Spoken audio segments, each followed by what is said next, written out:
में फालतू समय जाता है इसको बचा लो, और सिनेमा में जाता है वो और ज्यादा बचा लो, क्योंकि सिनेमा में कोई मनोरंजन नहीं है। अब ये क्या मनोरंजन है? एक हीरो एक हीरोइन शुरू में अलग हो जाएंगे, अंत में मिल जाएंगे, बीच में विलेन आएगा, थोड़ी देर डिशुम डिशुम, कहानी खत्म। क्या है मनोरंजन? फिर उसमें कोई हीरो आएगा, 25 मंजिल की इमारत पे चढ़ेगा, कूदेगा, और पेंट भी नहीं फटेगी उसकी, 25 मंजिल से कूदेगा। फिर एक हीरो आएगा, मोटरसाइकिल लेके चलेगा, दीवार तोड़ के निकलेगा, सिर नहीं फटेगा, दीवार फट जाएगी। फिर एक हीरो आएगा, डिशुम डिशुम करेगा, 1 मिनट में 20 गुंडों को मारेगा। अब ये हीरो इतने ही ताकतवर है तो सरकार ने ट्रक भर भर के कारगिल युद्ध में क्यों नहीं भेज दिया इन सभी? भैया ये हीरो नहीं है, सब जीरो है। मालूम है ये सब दाऊद इब्राहिम के चेले हैं। आपको मालूम है सीबीआई इंक्वायरी चल रही है, एक एक की कलई खुल रही है। पता चला वो दाऊद इब्राहिम के घर में जाके नाच के आते हैं, दाऊद इब्राहिम के दिए गए पैसे से फिल्में बनाते हैं, और दाऊद इब्राहिम इस समय मोस्ट वांटेड क्रिमिनल है जिसको पुलिस गिरफ्तार करना चाहती है, क्योंकि बम ब्लास्ट सबसे ज्यादा वो ही कराता है। उस दाऊद इब्राहिम के पैसे पे नाच गाना करने वाले ये नचनिए गवनिए ये हमारी जिंदगी का करोड़ों घंटे खा जाएं, तो ये हमारी मूर्खता है। अपनी इस मूर्खता से थोड़ा बाहर आओ, फालतू में ये समय बर्बाद मत करो, क्योंकि विद्यार्थी जीवन में मैं बहुत सुना करता था, टाइम इज मनी, और इसको आप खर्च कर रहे हो, और आप जानते हैं गया हुआ समय वापस नहीं आएगा। तो ये फालतू समय सिनेमा में, टीवी में जो बर्बाद कर रहे हो, इसको भारतीय चिकित्सा पद्धति के प्रचार में लगाओ। अब आप बोलोगे जी प्रचार कैसे होगा? तरीके मैं बताता हूं। आप छोटी छोटी टीम बनाओ, ग्रुप बनाओ। आप तो थोड़ा होम्योपैथी जानते हो ना, तो होम्योपैथी में ऐसी बहुत दवाएं हैं जिनको सेलेक्ट करो जिनका बेस आयुर्वेद का है, और खासकर ऐसी बहुत दवाएं हैं जो 100% वेजिटेरियन है, माने फूल पौधे पत्ती से बनी हुई है ना, उनकी एक सूची बनाओ। इन्हीं दवाओं का उपयोग करो। नोजोट्स में जाओ ही मत, जरूरत नहीं है उसकी। मैं होम्योपैथी पढ़ाई करके नहीं, पढ़ पढ़ के सीखा, और मैंने ये तय कर लिया कि जिंदगी में कभी नोजोट्स का इस्तेमाल नहीं करूंगा, कितना भी सीरियस पेशेंट आए। और आपको सुनकर आश्चर्य होगा, मैक्सिमम सीरियस पेशेंट्स को मैं बेलाडोना से ठीक कर लेता हूं।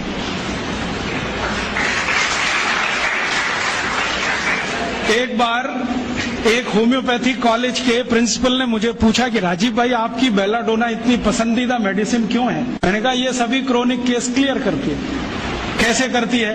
मैंने कहा ध्यान से देखो तो बहुत सारे पेशेंट में बेलाडोना ही निकलती है। हम ध्यान नहीं देते इसलिए इधर उधर भटकते रहते हैं। जब अकेली बेलाडोना इतने काम कर सकती है तो काय को ऐसी मेडिसिन में जाना जो अपनी चरित्र से, प्रकृति से, स्वभाव से मेल नहीं खाती।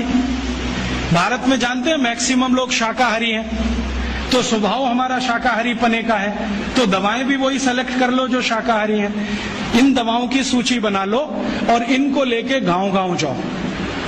रविवार में जब छुट्टी होती है 2-3 घंटे के चिकित्सा शिविर लगाओ। पहले उनको थोड़ा चिकित्सा का ज्ञान दो। हमारे देश में अब मुझे ये समझ में आने लगा है कि किसी भी भारतीय नागरिक को चिकित्सा सुविधा की जरूरत नहीं है, चिकित्सकीय ज्ञान की जरूरत है। हेल्थ फैसिलिटीज नहीं चाहिए, नॉलेज चाहिए। नॉलेज की बहुत कमी, और इतनी कमी है कि पढ़े लिखे लोग उससे ज्यादा पीड़ित हैं। छोटी छोटी बातें नहीं जानते। पानी को उबाल के पीना ये इतनी छोटी सी बात है, लेकिन आज के समय की बीमारियों में सबसे इफेक्टिव है, खासकर 3 महीने की ये जो। तो आप उनको बता दो भैया पानी उबाल के पियो, उबाल के पानी पीने से क्या होता है वो समझा दो उनको, 10 मिनट में समझ में आ जाए। फिर उनसे कहो कि खाना खाते हो तो कुछ ये खाओ ये मत खाओ, क्योंकि दिनचर्या ऋतुचर्या जो आयुर्वेद की है ना वो जरूर सीख लो। दिनचर्या और ऋतुचर्या जरूर सीखो, आयुर्वेद की बहुत आवश्यक है। और आपको मैं एक किताब का नाम बोल के जाता हूं, इसको पढ़ो। भगवत गीता जैसे पढ़ी जाती है, रामचरितमानस जैसे पढ़ी जाती है, उस किताब का नाम है अष्टांग हृदय। इसका एक दूसरा नाम भी है अष्टांग संग्रह, पुराना नाम अष्टांग हृदय। ये किताब का जो स्वस्थ व्रत है ना, वो ऐसे पढ़ो जैसे आप धार्मिक पुस्तक पढ़ते हो। और उसको बार बार पढ़ो तो याद हो जाएगा, कंठस्थ हो जाएगा। उसमें 2000 सूत्र हैं। ये सूत्र लोगों को बताना शुरू कर दो।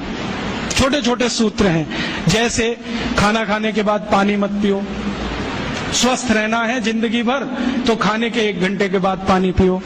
क्यों नहीं पिए वो आप सब जानते हो, सरल भाषा में उनको समझा दो।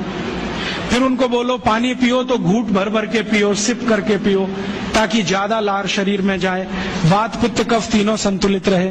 ठंडा पानी कभी मत पियो।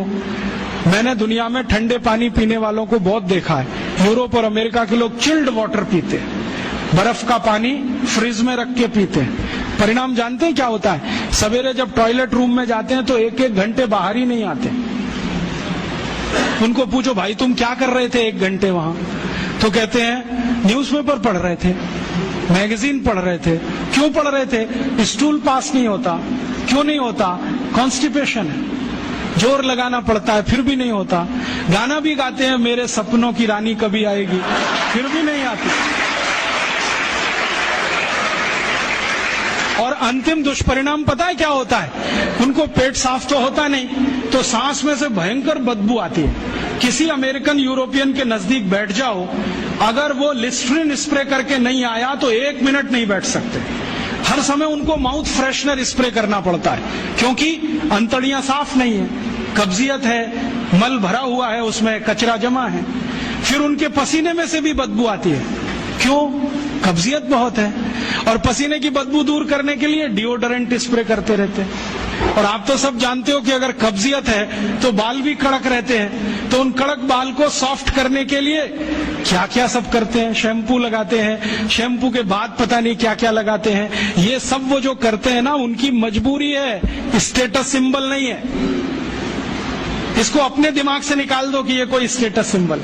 तो सरल भाषा में समझाओ, ठंडा पानी पीने से ये होता है, मत पियो, समझ जाएंगे। फिर उनको बोलो सवेरे उठो तो सबसे पहले पानी पियो। फिर उनसे बोलो खाना खाओ तो बैठ के खाओ, कभी भी खाना खाओ तो पूर्व दिशा में मुंह करके खाओ, सो तो पूर्व दिशा में। ये अष्टांग हृदय में इतने अद्भुत छोटे छोटी बातें हैं तो संस्कृत में है, लेकिन अब तो उसका हिंदी भी आने लगा है। तो हिंदी ले लो, हिंदी वर्जन ले लो, इसको पढ़ो, बार बार पढ़ो, और ये जाके गांव में सबको बताओ। फिर उनको कहो देखो ये तो है स्वस्थ रहने के लिए, अब तुम बीमार पड़ो तो बताओ तुम्हारी बीमारी क्या है। ये बीमारी है तो ये दवा है, ये बीमारी है तो ये दवा है। और मेरा आपसे एक निवेदन जरूर है कि अगर आप होम्योपैथी से भी इलाज करो तो उसकी मूल दवा जरूर बता दो। उनको ये ग्रीक और रोमन नाम में मत फंसाओ।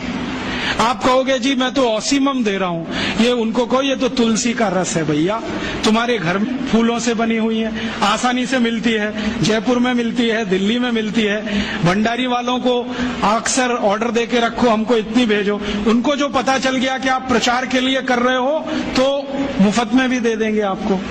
तो इस तरह से आप गांव गांव जाओ, छोटे छोटे शिविर लगाओ, गांव वालों को इकट्ठा करो।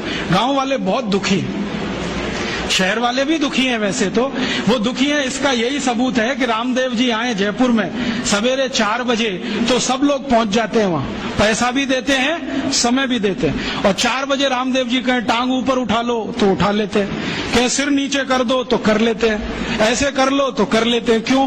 परेशान है, दुखी है, शरीर उनका साथ नहीं दे रहा है।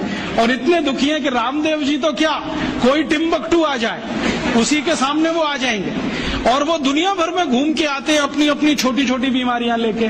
तो इन जो दुखी लोगों का थोड़ा थोड़ा आप मदद कर दो इलाज के रूप में, ये सब आपके भगत हो जाएंगे। और ये भगत हो जाएंगे तो कहो आप भी प्रचार करो इसका, वो भी करें, आप भी करो, तो ये इतना तेजी से मल्टीप्लाई करेगा कि 2-5 साल में एलोपैथी का बाजा बज जाएगा। और बजा देना है अपने को।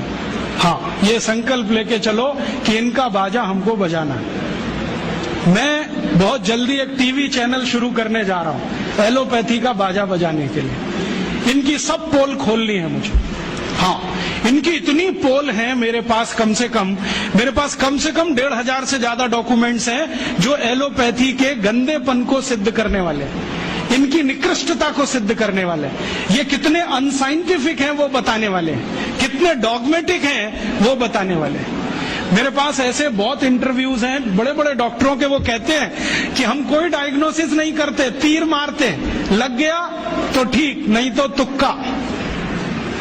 और वो कहते हैं हम तो एक ही सिद्धांत पे काम करते हैं, trial and error, trial and error, देते जाओ गलतियां करते जाओ, देते जाओ गलती, भले मर जाए पेशेंट उसमें। हमारे पास तो कम से कम ये नहीं है ट्रायल एंड एरर वाला। हम तो जानते हैं कि तुलसी है तो उसके ये गुण हैं तो ये रिजल्ट आना ही चाहिए, मेथी है तो उसके ये गुण हैं तो ये रिजल्ट आना ही चाहिए। हमको सब मालूम है, फिक्स है, यहाँ वेरिएशन नहीं है। मेथी के जो रिजल्ट चरक ऋषि को मिले वो आज भी मिलते हैं। इसमें इतना सातत्य है, वेरिएशन कहीं भी नहीं है। तो जो विज्ञान में सातत्य होता है, सत्य ज्ञान वही होता है। तो हमारे पास जो सत्य ज्ञान है, इसको लेकर आगे बढ़ें और इसके अपने जीवन में भी और दूसरों के जीवन में प्रयोग करने के लिए प्रेरित करें।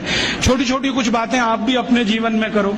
ये एलोपैथी में से निकले हुए जो भी बाई प्रोडक्ट्स हैं ना, इनको जीवन में इस्तेमाल मत करो। जैसे टूथपेस्ट, ये तो भारत का नहीं है ना, ये तो एलोपैथी का है। और यूरोप वाले टूथपेस्ट इसलिए घिसते हैं कि मसूड़े बहुत उनके हार्ड है, कड़क है, क्योंकि बर्फ के नजदीक रहते हैं। मसूड़े कड़क हैं तो ब्रश जो है ना प्लास्टिक का भी चलेगा, उसको घिसें तो ज्यादा तकलीफ नहीं आएगी। और दूसरा, उनके पास दांत साफ करने के लिए कुछ है ही नहीं, करें क्या? वो बेचारे परेशान है, नीम का दातुन मिले, यूरोप में नीम होता ही नहीं है। वो परेशान है, बबूल का दातुन मिले, बबूल होता ही नहीं है। वो परेशान है, दंतमंजन मिले, दंतमंजन होने के लिए 18 जड़ी बूटी लगती हैं, वो होती ही नहीं है। तो ले दे के उनके पास एक ही चीज है, वो है सोडियम लॉरेल सल्फेट, माने डिटर्जेंट पाउडर, माने शैम्पू। उसी को घिसते हैं दांत में, बनाते हैं झाग और थूकते हैं वॉश बेसिन। और भाव क्या है? 27 रुपए का 100 ग्राम, 1 किलो 270 रुपए का। हम कैसे पागल लोग हैं। 150 रुपए किलो गाय का घी रोटी पे लगा के खाओ, 270 रुपए किलो का कॉलगेट दांत पे रगड़ के वॉश बेसिन में थूको और कहो कि हम बहुत स्मार्ट हैं। तो मैं कहता हूं और स्मार्ट बनो। तो पूछते हैं करें क्या? मैं बोलता हूं ये 270 रुपए किलो का इतना महंगा कॉलगेट है, थूकते क्यों हो?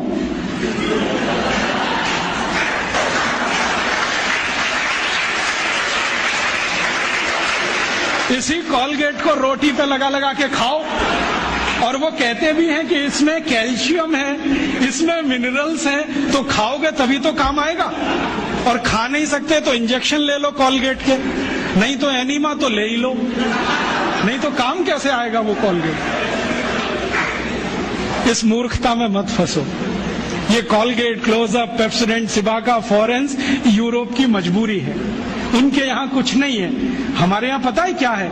आयुर्वेद में दांत साफ करने के लिए 12 जड़ी बूटियां, 12 तरह के वृक्ष की डंडी, नीम की दातुन, चैत्र के महीने में, सुनो जरा इसको गंभीरता से, हर महीने में अलग दातुन।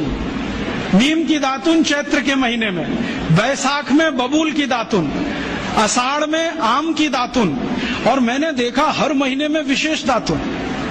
और इतना माइक्रो स्टडी किया गया हजारों साल कि चैत्र के महीने में शरीर की प्रकृति ऐसी रहती है तो नीम ही है जो बैलेंस कर सकता है, तो नीम की दातुन। बैसाख के महीने में ऐसी प्रकृति है तो बबूल बैलेंस करता है, तो बबूल का दातुन। आषाढ़ में ऐसा है तो आम बैलेंस करता है, ये बैलेंस कर। तो इतने बड़े साइंस को छोड़कर आप फंस गए वो कॉलगेट में। खत्म करो ये कॉलगेट। हम तो मजबूर नहीं है, गांव गांव में नीम मिलता है, बबूल मिलता है, तो नीम बबूल का दातुन करो, नहीं मिलता तो दंतमंजन करो। ऐसे यूरोप से आया हुआ ये जो शैम्पू है, ये वो लगाते हैं इसलिए कि बाल कड़े हैं, कड़क है। कड़क इसलिए कि पेट साफ नहीं है, कब्जियत है। आपको शैम्पू की क्या जरूरत है? आपको बाल ही साफ करने हैं तो आयुर्वेदिक औषधि है, आंवला, रीठा, शिकाकाई, गांव गांव मिलती है, कहीं से भी ले लो, इकट्ठा करके डिब्बे में रख लो, बराबर मात्रा में मिला लो, 1 चम्मच गर्म पानी में डालो, सवेरे उस पानी से बाल धो लो। फिर कोई कहेंगे जी डैंड्रफ हो जाता है, तो उसके लिए नींबू का रस जिंदाबाद। नींबू के रस में थोड़ा गुड़ मिला दो और उसको बाल में लगा लो, सब डैंड्रफ निकलता है। एलोवेरा जिंदाबाद। ग्वारपाठा कहीं भी मिलता है, उसका रस ले लो, बालों में लगा लो, एकदम ठीक कर देगा। अपने पास कुछ कमी नहीं। तो अपनी जिंदगी में ये एलोपैथी निकालो। सवेरे ही सवेरे उठते हो, चाय पी लेते हो, कॉफी पी लेते हो। आयुर्वेद कहता है कि ये जो चाय कॉफी पिए तो जिंदगी भर बीमारी ही बीमारी। सवेरे का दिन शुरू करो पानी से, चाय कॉफी से नहीं, तो अपने आप स्वस्थ रहोगे। तो अपने जीवन में भी थोड़ा आयुर्वेद को लाओ। अपने जीवन में खान पान आयुर्वेद के हिसाब से, रहन सहन आयुर्वेद के हिसाब से, आचार व्यवहार आयुर्वेद के हिसाब। खान पान माने जो भारतीय है वही रखो। यूरोपीय अंग्रेजी खान पान, pizza, burger, hot dog, cold dog, chowmein, noodles, क्यों फंस गए इसमें? नाम भी बड़े विचित्र हैं। हॉट डॉग गरम कुत्ता, कोल्ड डॉग ठंडा कुत्ता। चाउमीन का क्या मतलब आप नहीं जानते, तो क्यों खा रहे हो? अपने यहाँ बहुत कुछ है खाने पीने के लिए। भारत तो ऐसा अद्भुत देश है कि जिस दिन जन्म लिया और जिस दिन मरो, हर दिन एक नई डिश बना के खा सकते हो। इतनी वैरायटीज हैं इस देश में। ये यूरोप में तो पाव और भाजी माने बर्गर, पिज्जा, ये सब पाव से ही बनता है। वो उनकी मजबूरी है, क्योंकि गेहूं तो है उनके यहाँ, गेहूं अपने यहाँ भी है, गेहूं का आटा बनाते हैं, हम भी बनाते हैं। आटे को गूंदना नहीं आता उनको, क्योंकि वो टेक्नोलॉजी आज तक वो सीख नहीं पाए और हमने शायद ट्रांसफर भी नहीं किया होगा।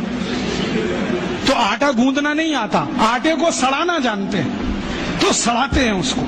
20-20 दिन सड़ता है और वो सड़े हुए आटे से पाव ही बन सकता है, ब्रेड ही बन सकती है। हम तो आटे को गूंदना जानते हैं। गूंदे हुए आटे में 48 मिनट के अंदर कुछ भी बना लो। पूरी है, कचौरी है, रोटी है, पराठा है, नान है, क्या क्या सब बना लो। उनका सड़ा हुआ आटा दो ही चीज बनाएगा, पाव रोटी, डबल रोटी। तो वो पाव रोटी डबल रोटी खाते, मजबूरी है, कुछ आता नहीं बनाना, हम क्यों खाएं ये सब? और वहां पाव रोटी खाएंगे सड़ी हुई, तो इसको पचाना है तो कोई एसिडिक चीज पीनी पड़ेगी, तो वो पेप्सी कोक पीते हैं, क्योंकि खाया कचरा है तो पचाना भी वही कचरा, इसलिए पेप्सी कोक पीते हैं। हमको क्या जरूरत है पीने की? हम तो गर्म देश में रहते हैं, हमको तो जरूरत नहीं है। और अगर पेप्सी कोक पीना है तो सोच कर पियो कि इसमें वही एसिड है जिससे टॉयलेट क्लीनर बनता है, और उतना ही एसिड है जितना टॉयलेट क्लीनर में होता है। मैंने एक बार पेप्सी का पीएच कैलकुलेट किया था, 2.4 है, और फिनाइल का पीएच भी 2.4 है, हार्पिक का पीएच भी 2.4 है। तो एक दिन मैंने सोचा हार्पिक से टॉयलेट साफ होता है तो पेप्सी से भी होना चाहिए। मैंने किया और एकदम झकाझक सफेद से।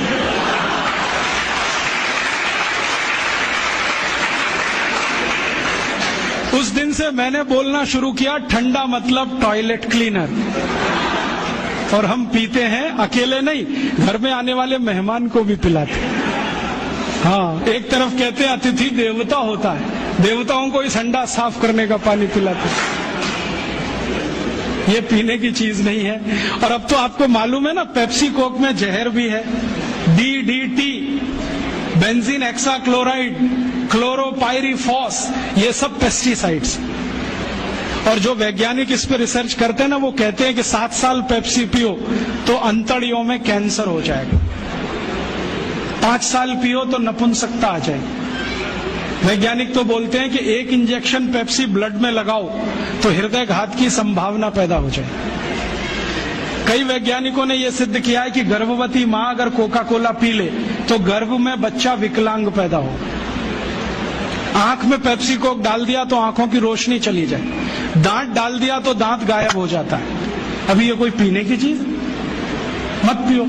अपने पास बहुत कुछ है पीने के लिए, संतरे का रस, मौसमी का रस, नींबू की शिकंजी, नारियल का पानी, दही की लस्सी, गाय का दूध, कुछ नहीं मिले तो घड़े का पानी।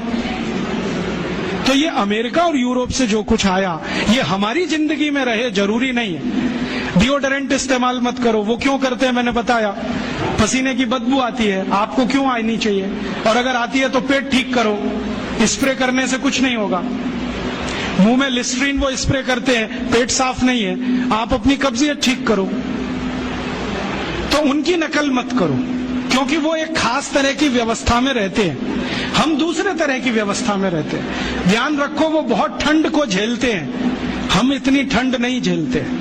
इसलिए वो चाय कॉफी पिए, उनका ब्लड प्रेशर बढ़ा रहे, वो चलेगा, आपका थोड़ा भी बढ़ गया तकलीफ करेगा। तो अपनी जिंदगी में जो आयुर्वेद से आया, जो भारतीय विद्याओं ने सिखाया, वही अपने जीवन में लाओ और जीवन का एक सूत्र बनाओ। भारतीय बने और भारतीय चीजों का ही उपयोग करें। भारतीय भाषा, भारतीय भूषा, भारतीय भोजन, भारतीय भजन और भारतीय भेषज, ये पांचों चीजों का इस्तेमाल करो। भोजन मैंने बता ही दिया। भूषा आप जानते हो, अपनी भारत की भूषा और इंग्लैंड जमीन आसमान का अंतर है। वो ठंड वाले जगह रहते हैं, टाई सूट पहनना उनके लिए मजबूरी है। हमको टाई सूट पहनने की कोई मजबूरी। अगर 50 डिग्री तापमान में हम सूट और पैंट और टाई पहन के घूमें तो मूर्खों के मूर्ख ही दिखेंगे। बहुत लोगों को मैंने देखा है, शादी करने जाते हैं, घोड़े पे चढ़ते हैं, टाई और 3 पीस सूट पहन के बैठते हैं। जून के महीने में भयंकर गर्मी, सुपर इडियट बन के जाते हैं।